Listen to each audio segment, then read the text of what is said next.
Today, we're going to be putting a steering wheel on my Z31. This car has a stock wheel on it. I've had it off before trying to fix it. The buttons don't work on it. The control module in it is bad. And I've given up on it. I'm going to put a different wheel on it. I could have went and bought a new steering wheel, a used one off a different car. There are parts cars fairly close to me that I could get a steering wheel out of. But at the end of the day, why spend money on something that you already have laying in the shop? So I have this beautiful Valiante holographic sparkle and black steering wheel. I love this wheel. It was the first steering wheel I ever bought, and it went in my first car I ever built,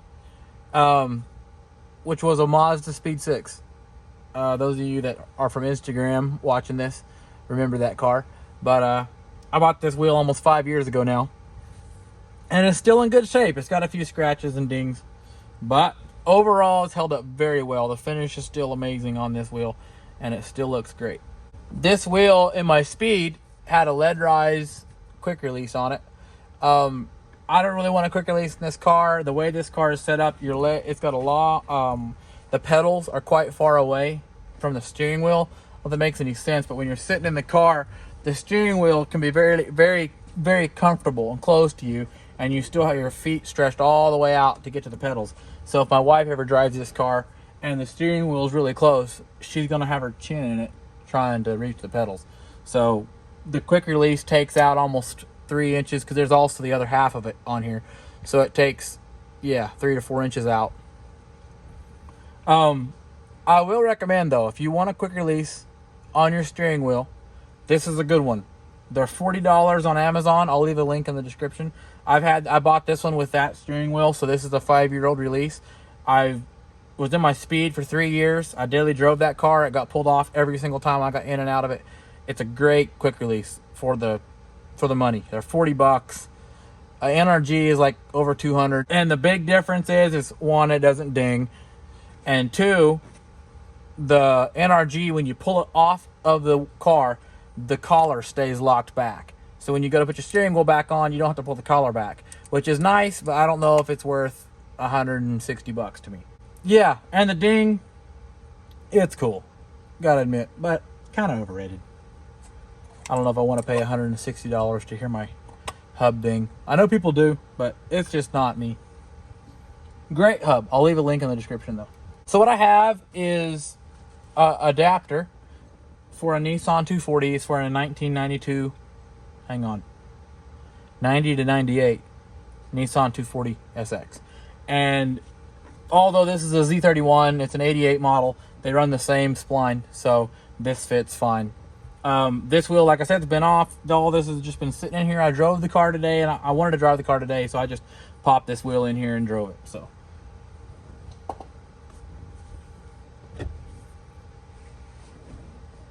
there is, if you've never taken the steering wheel off your car, off your Z, this one I didn't have to use a puller on. I just popped the nut out and yeeted on it, and it wiggled off. Sometimes you have to use a puller. They do have spots on there for a puller. Pullers are cheap. You can get them at AutoZone. Just go rent you one. Go to Harbor Freight. Buy one for 20 bucks, 30 bucks. I don't know how much they are. It's been a long time since I bought mine. The last couple steering wheels I've had off, I hadn't needed a puller. You just yeet on them and wiggle them, and they come off. So it's kind of your prerogative. If you want to be careful and do it right, you can do it that way, or you can just yeet them off of there. Obviously, if you yeet them and they don't come off, then you need a puller. That's kind of been my approach. This adapter goes on here. The way I do this is you take your steering wheel.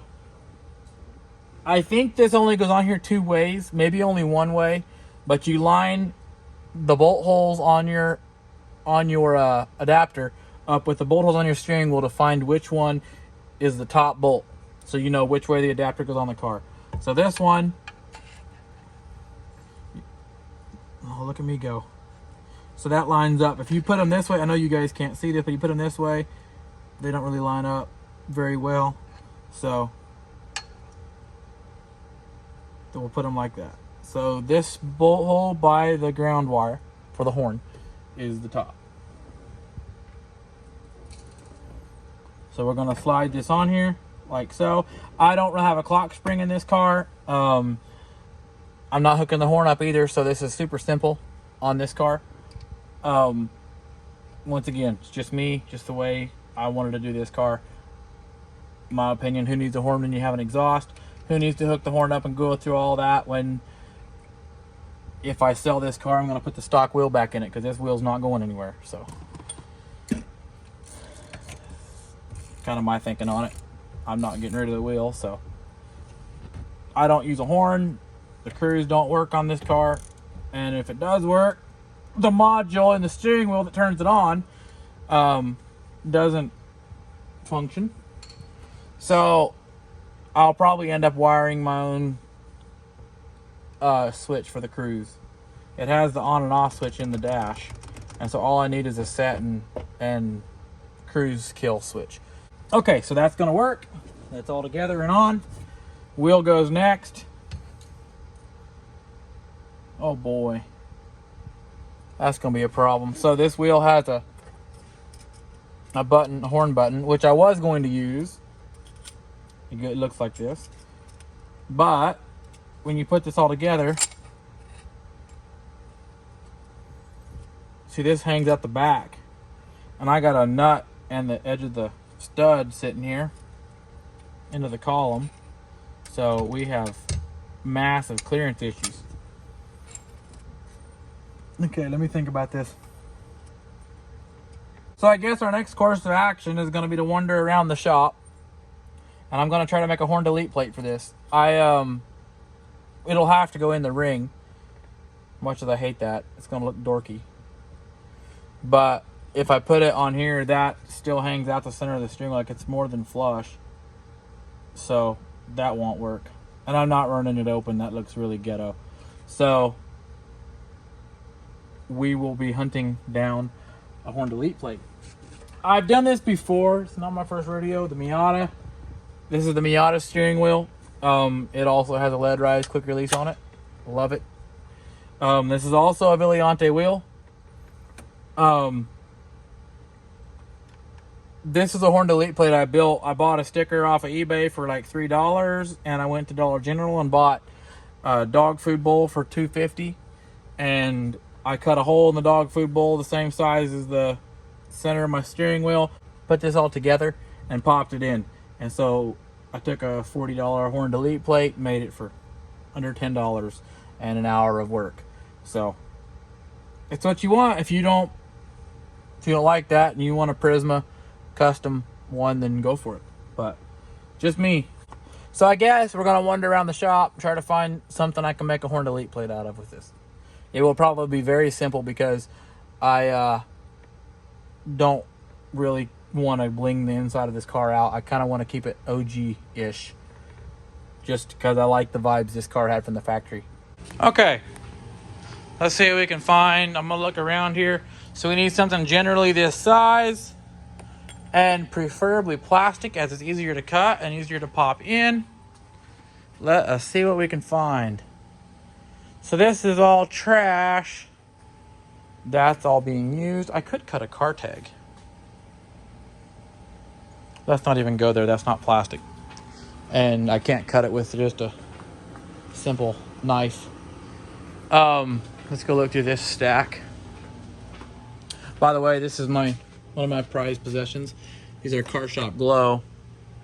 These are Car Shop Glow marker lights for my Miata. They are obviously damaged, but I have new housings for them, and I'm very excited for version 2 of the Miata. It will have those in it. That's gonna be neat. There's not very many of those left, or at least not very many of them that you see on cars. I think you can still buy them. Last time I checked, you still could. So, okay, let's see what we can find. So we got fog lights and Miata shrouds and styrofoam.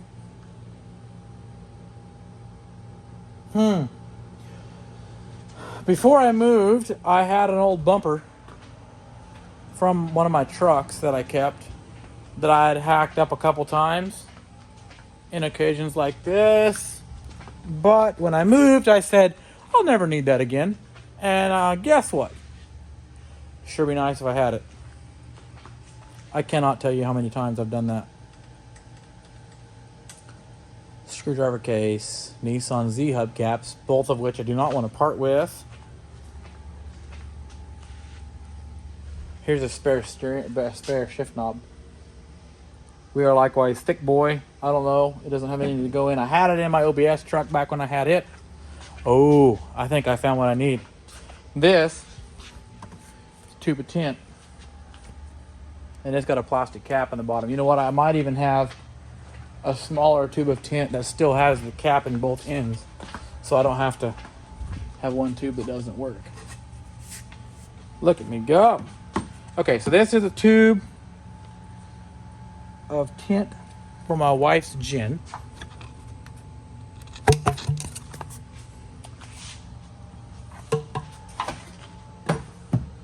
Which did not make it in the last video. It's a little dirty, but this is her car. 2015 R-Spec Gen Coupe. It's a nice unit. This is probably one of the nicest vehicles I've ever owned. Isn't saying something because I own junk. It's got a We Are Likewise death grip, short throw, exhaust. I don't know. It's pretty generic. Tunes, intake. These wheels are a 20 by, I believe they're a 20 by 10 in the back and a 20 by 8.5 in the front. Might be a 20 by 9. I can't remember if I went all square with that or not. It's not square as in 20 by 10s and 20 by 10s, but as in 20 by 10s and 20 by 9s. I think that's what I did. And then it's got a little spacer in the back to fit that all out like I wanted it. Spec detail lights, which do fog up because it's a Gen Coupe. I built the exhaust myself. It's full 2.5-inch custom bent with dual Borla Pro XS ovals. Car sounds great. It's a little rippy. It has some pipe resonance that needs to be figured out, but Shop Cat decided he should walk on it, so it's a little dirty, but yep. Oh, I guess it does have an M&S grill in it.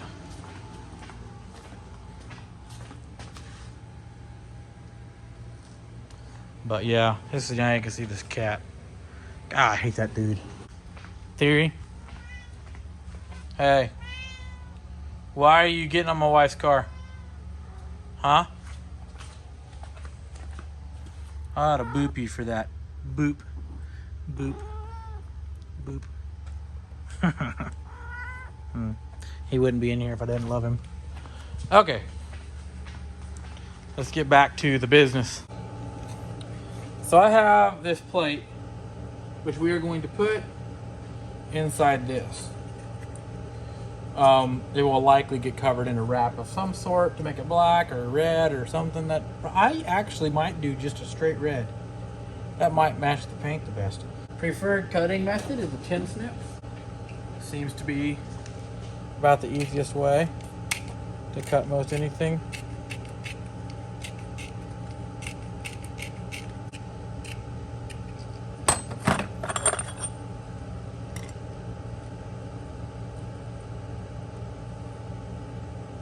So there you go. Popped right in. Looks great. Doesn't need any glue. Stuck. Okay, so now what I'm going to do, the car is red, so I'm going to go over here. I have a roll. Let me bring my snips with me. I don't have a knife on me at the moment. I have a roll of red wrap left over from doing the Miata. So we will cut a large, excuse me. So now I have a piece of red vinyl, my snips. This will also make that horn button fit even tighter because if we wrap it, leave it a little big on the edges, it will work flawlessly. Okay, so let's pop this back out. Fill our piece of wrap. My fat thumbs don't like this. All right. So now we'll just lay it over.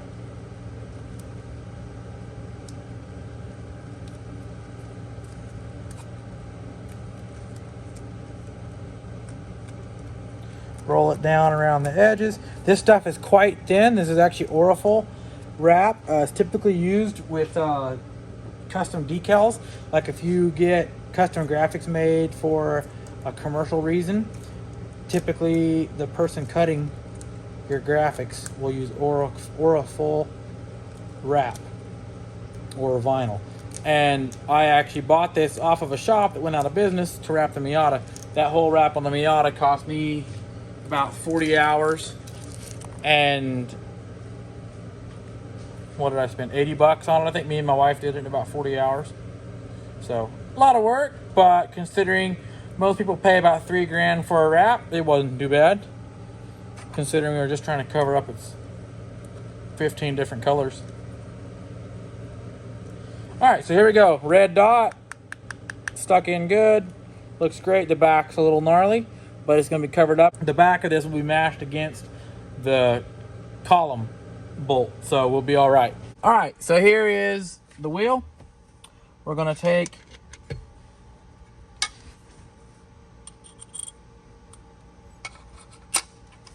boy, I kind of like the way that looks.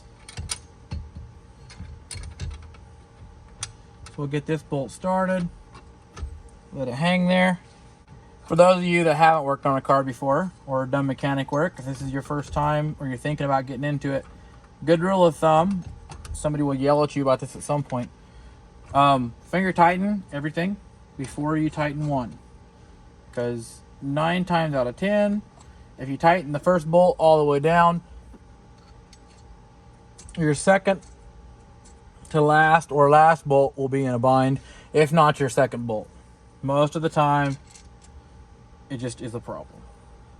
So it's better off, leave everything floppy, till you're ready to tighten it all, you have everything started, and that just, it prevents cross-threading and prevents you from having issues 5 minutes later. This wrench, I do not even know where I got it. I want to say it came from a Dollar General, but I didn't think Dollar General sold these. I don't know where it came. Maybe it came from AutoZone or Harbor Freight, but I'm pretty sure I picked this up one day when I needed a bit driver, and it was all they had for cheap, so I picked it up. And I since have used this thing quite a lot. I really like it. So we'll tighten the top one. Put a snug on the bottom one. Make sure we're quite happy with everything. But it's got a knob on the back that allows you to do that. More than most wrenches. And it actually, for a couple bucks, has been something I've picked up way more often than I thought. So there's 6 of these. They don't have to be viciously tight. If you go viciously tight, you will strip one out when you go to pull it back off ever. And that's just more of a hassle than it is worth. So we just snug them down good. You want them snug. You want them snug to the point where they do not rattle loose.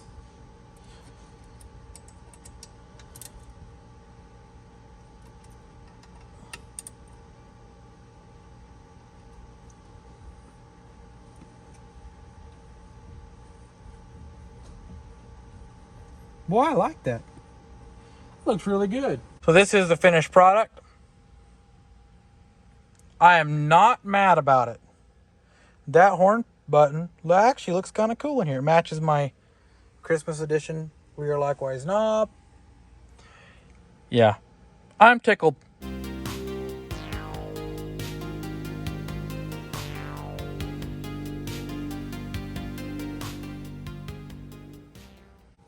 So anyway, guys, thanks for watching. Appreciate it. Hopefully it helped you out with something you're doing. And if it didn't, hopefully it was at least entertaining for you.